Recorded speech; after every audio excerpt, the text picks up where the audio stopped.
वास्तविक संख्या। वास्तविक संख्या जानने के पहले हमको जानना होगा प्राकृत संख्या। प्राकृत संख्या किसे कहते हैं? तो प्राकृत संख्या 1 से स्टार्ट होता है और ये अनंत तक जाता है, तो इसको हम कहते हैं प्राकृत संख्या।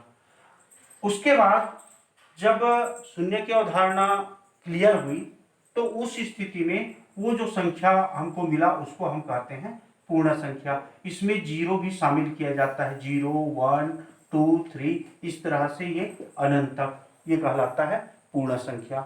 अब उसके बाद आते हैं संख्याओं में हमको ये सारे जो संख्या है धनात्मक संख्या है, ऋणात्मक संख्या की भी जरूरत पड़ी, तो ऋणात्मक संख्या की जब जरूरत पड़ी तो ऋणात्मक संख्या को पूर्ण संख्या के साथ शामिल कर दिए तो वह कहलाया पूर्णांक। इसमें ऋणात्मक संख्या भी होता है, ये -3, -2, -1, और ये पूर्ण संख्या 0, 1, 2, 3 और इस तरह से 4, ये भी अनंत तक, इधर भी अनंत तक और इधर भी अनंत तक, तो ये कहलाता है पूर्णांक संख्या।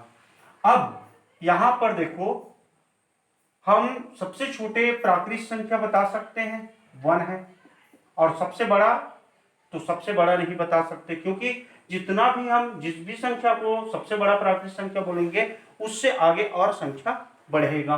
उसी प्रकार से पूर्ण संख्या में सबसे छोटा पूर्ण संख्या 0 होता है, लेकिन सबसे बड़ा हम नहीं बता सकते, अनंत होगा।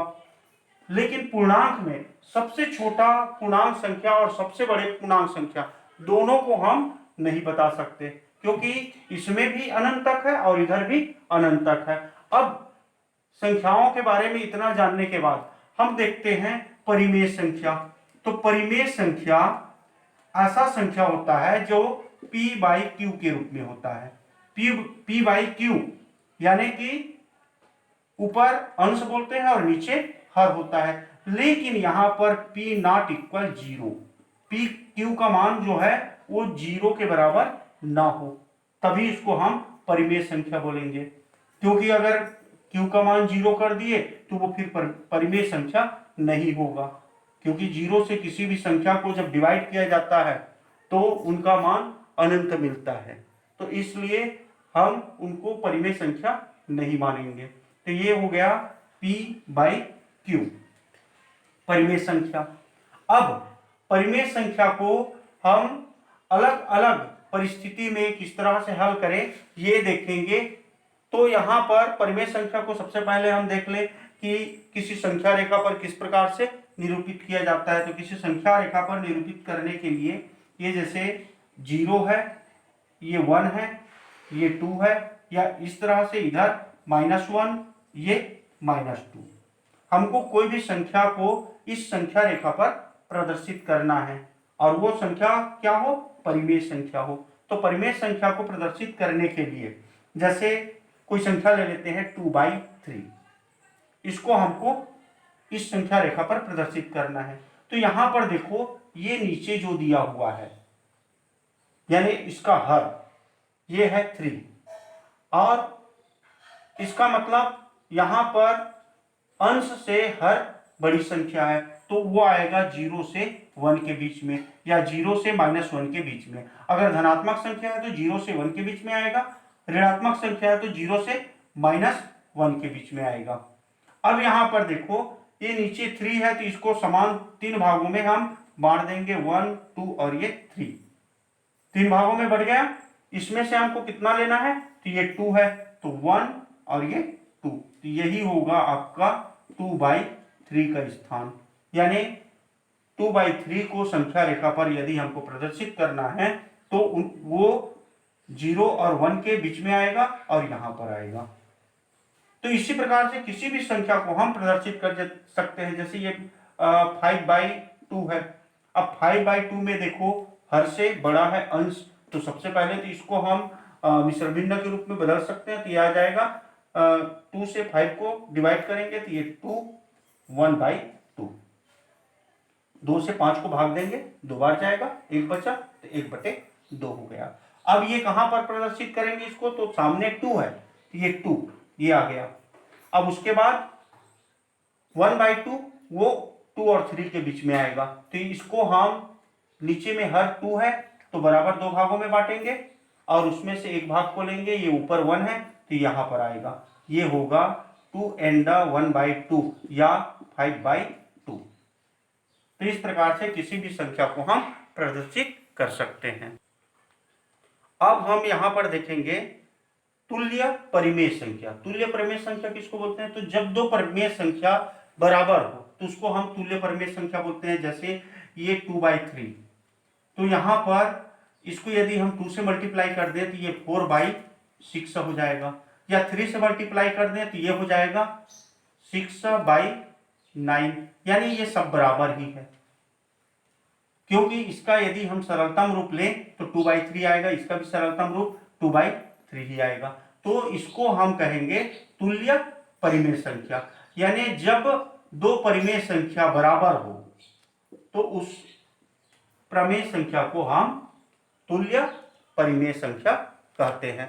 अब इसी में हम देखेंगे कि परिमेय संख्याओं के बीच में परिमेय संख्या ज्ञात करना, दो या दो से अधिक परिमेय संख्या ज्ञात करना।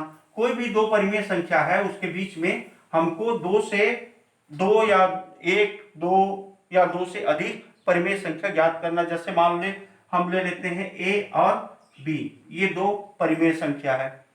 अब इनके बीच में हमको परिमेय संख्या ज्ञात करना है, तो क्या करेंगे? ये देखो यहाँ पर a से बड़ा और b से छोटा, यही इसके बीच में आएगा। तो यहाँ पर a से बड़ा और b से छोटा, तो हम इसको a + a और ये b + a,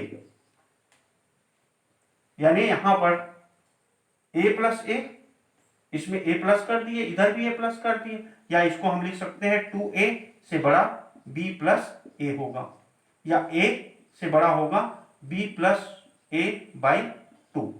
इसी प्रकार से यदि इसको लिखें a से छोटा, b से छोटा, b से छोटा a, यहां पर दोनों तरफ b प्लस कर देते हैं +b, और यहां भी b प्लस कर दिए, तो a + b और ये हो जाएगा 2b। अब यहां पर ये 2 इधर ले आए तो a + b/2 से बड़ा है b। अब ये दोनों कंडीशन को देखो, तो यहां पर a से बड़ा है b + a/2 और b से छोटा है a + b/2, ये दोनों सेम है। a + b लिखो या b + a लिखो, एक ही बात है, और ये /2 है, तो इसको हम लिख सकते हैं a से बड़ा होगा a + b/2 और b से छोटा होगा, यानी a और b के बीच में ये आएगा।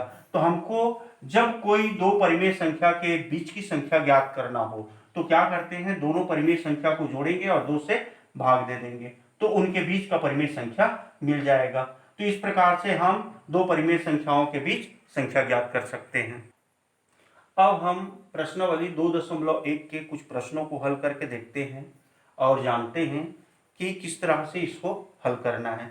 ये जैसे एक प्रश्न ले लेते हैं, प्रश्न है आपका थर्ड, ये 4/7, ये 2/3 व 3/4 के बीच हमको तीन परिमेय संख्या ज्ञात करना है। ये तीन परिमेय संख्या ज्ञात करना है।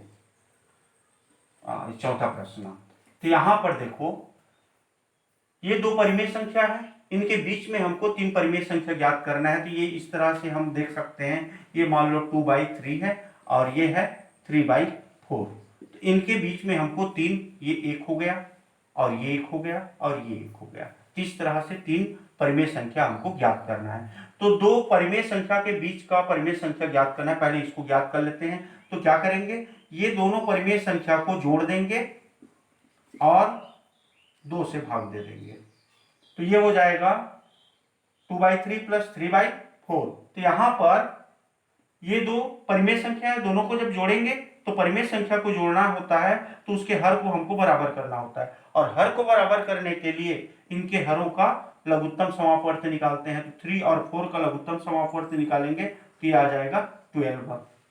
अब उसके बाद हर से लघुत्तम समापवर्तक को भाग देते हैं, जो भागफल आता है उसका गुणा अंश के साथ करते हैं, तो ये हो जाएगा 3 चौक और 4 दूनी 8, ये हो गया प्लस। वैसे इससे इसको भाग देंगे हर से लघुत्तम समापवर्तक को, तो ये आ जाएगा 3 बार जाएगा 4 तिया, और उसका 3 का गुणा अंश के साथ कर देंगे तो ये 9 हो जाएगा, और ये बाई 2, ये हो गया। अब इसको आगे हल करें तो ये आ जाएगा 8 + 9, तो ये 17/12 और इंटू 2। जब कोई परिमेय संख्या का डबल हर रहता है तो दोनों हरों का गुणा हो जाता है, तो इस प्रकार से ये आ जाएगा 17/24, यानी इनके बीच का संख्या आया 17/24। एक संख्या हमको मिल गया। अब इसी प्रकार से ये दोनों के बीच ज्ञात कर लेते, ये दोनों को हम जोड़ेंगे 2/3 + 17/24। अब यहां पर और बाई 2 करेंगे। बाई 2 क्यों करते हैं तो इसके पीछे रीजन है। देखो मान लो हम 2 और 4 के बीच का परिमेय कोई संख्या ज्ञात करते हैं, यहां पर 2 और 4 के बीच की संख्या हमको ज्ञात करना है, तो ये दोनों को जोड़ दो और 2 से भाग दे दो, तो क्या आएगा 6/2 इक्वल आएगा 3। देखो यहां पर 3 आता है। तो इस तरह से हम परिमेय संख्या में भी करते हैं, दोनों को जोड़ देंगे और 2 से भाग देंगे, तो यहां पर इसका लघुत्तम समापवर्तक आएगा 3 और 24 का 24। 3 से 24 को डिवाइड करेंगे तो 8 बार जाएगा, 8 का गुणा 2 से 16 हो गया प्लस। अब 24 से 24 को डिवाइड करेंगे, एक बार जाएगा, 1 का गुणा अंश के साथ करेंगे तो ये हो जाएगा 17 और ये बाई 2। अब दोनों को प्लस कर देंगे, 33/24 इंटू 2, या इसको लिखेंगे 33, यहां भी देखो डबल हर है, दोनों हर का गुणा हो गया, बाई 48, यानी 2/3 और 17/24 के बीच का परिमेय संख्या हुआ 33/48। इसी प्रकार इन दोनों के बीच का ज्ञात कर लेंगे, इन दोनों को जोड़ेंगे 17/24 और प्लस 3/4 और ये बाई 2। इसका लघुत्तम समापवर्तक निकालेंगे 24 और 4 का, तो ये आएगा 24। अब इससे इसको डिवाइड करेंगे, एक बार जाएगा, 1 का गुणा अंश के साथ तो ये 17 प्लस। अब इससे इसको डिवाइड करेंगे 4 से 24 को, तो ये जाएगा 6 बार और 6 का गुणा 3 के साथ तो 18 हो जाएगा और ये बाई 2। अब आगे दोनों को जोड़ देंगे 35/24 इंटू 2, ये आ जाएगा 35/48, यानी यहां पर इस दोनों के बीच का परिमेय संख्या होगा 35/48। तो इस प्रकार से हम किसी भी दो परिमेय संख्या के बीच में असंख्य परिमेय संख्या ज्ञात कर सकते हैं। असंख्य कैसे, ये दोनों के बीच और ज्ञात कर लो, फिर इन दोनों के बीच ज्ञात कर लेना, फिर इन दोनों के बीच ज्ञात होगा, इन दोनों के बीच होगा, यहाँ पर ये दोनों के बीच होगा, इन दोनों के बीच होगा। इस तरह से हम दो परिमेय संख्या के बीच में असंख्य परिमेय संख्या ज्ञात कर सकते हैं।